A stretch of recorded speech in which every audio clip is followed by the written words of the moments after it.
د هغې نه بل سوال دا دی یو زنانه وایي چې زما نکاح چې کله تړلی کېده نو په هغې کې زما ولي چې دی هغه زما ماما و او زما پلار کېنولی ولته چې ته کېنو زما د لور په نکاح کې اوس په شک کې یمه نو څه وکړو الجواب بالله توفیق هغه دا دی چې د نکاح د صحیح کېدو لپاره شرطونه دي او هغه د الله په توفیق سره الحمدلله ما بیان کړي نکاح مسائل به کې ما تفصیلا دا خبرې کړي یو شرط د نکاح دپاره هغه دا دی چې په دې کې به د زنانه ولی ناسي یا به د دې ولی وکیل ناسي او د هلک دپاره ولی لازم نه دی د جنۍ دپاره لازم دی او د جنۍ نکاح نه کېږي بغیر د ولی نه په سنن ابي داود کې امام ترمذي امام ابن ماجه او د ټولو دا روایت راوړی دی رسول صلی الله لا نکاح الا بولی نکاح نه کېږي د ښځې مګر د ولی په موجودګۍ کې دغه شان په بل روایت کې راځي امام احمد بن حنبل امام ابو داود امام ترمذي راوړی رسول صلی الله وایي هر هغه زنانه نکحت بغیر اذن ولیها چې نکاح وکړه بغیر د ولی د اجازت نه فنکاحها باطل فنکاحها باطل فنکاحها باطل درې پیرې رسول صلی الله دا خبره کړې او کم خلک چې دا خبره کوي چې په مذهب کې سره دغه شرط نه دی راغلی د ولی د فقه په کتابونو کې احناف د فقه په کتابونو کې هغوی کولی شي نو په دې کې زموږ دا ډېر پښتانه بیا د فقه هم نه مني خپله فقه مني نه مني وایي دا څنګه کېدی چې ښځه به بغیر د ولی نه نکاح کوي ګوره سبحان الله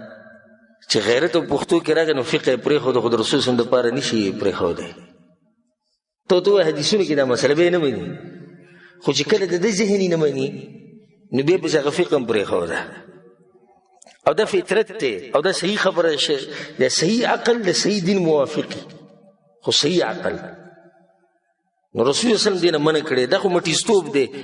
چې اجازت دې ورکړی شي جنۍ خپله مرضي ده په کوم ځای کې ته د ولي پرېږه او بیا فساد ته ګوره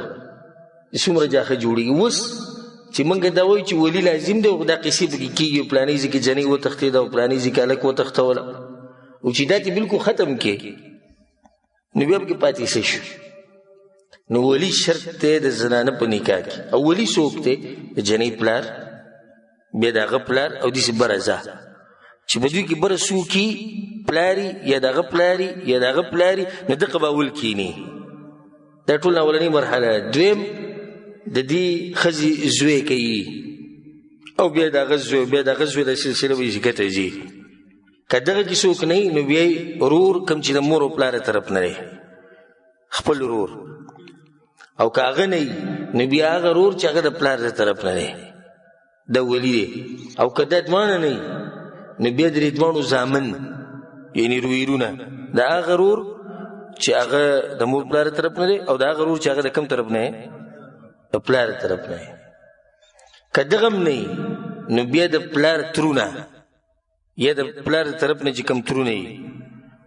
دا دوه پکې به کېني او داسې به دغه سلسله باندې ځه او که هېڅوک نه وي نو بیا دغه وخت باچا خلیفه قاضي هغه د دې زنانه څه شو هغه ولی شو دا مې فایدې لپاره ته ذکر کړ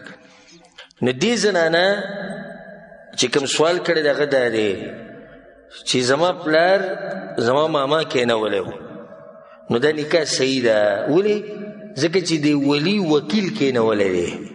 نو دا وکیل ماما نه که پردی سړی وي نو نکاح څه ده صحیح ده ولی خو شتي ولی اجازت هم شتي خو ولی وي مثال کې زه لرې یم پلاني ته پکې کښېنه زما د طرف نه نو دا نکاح چې دا جایز ده او د خور ته موږ وایو چې دا وسوسې او دا شکونه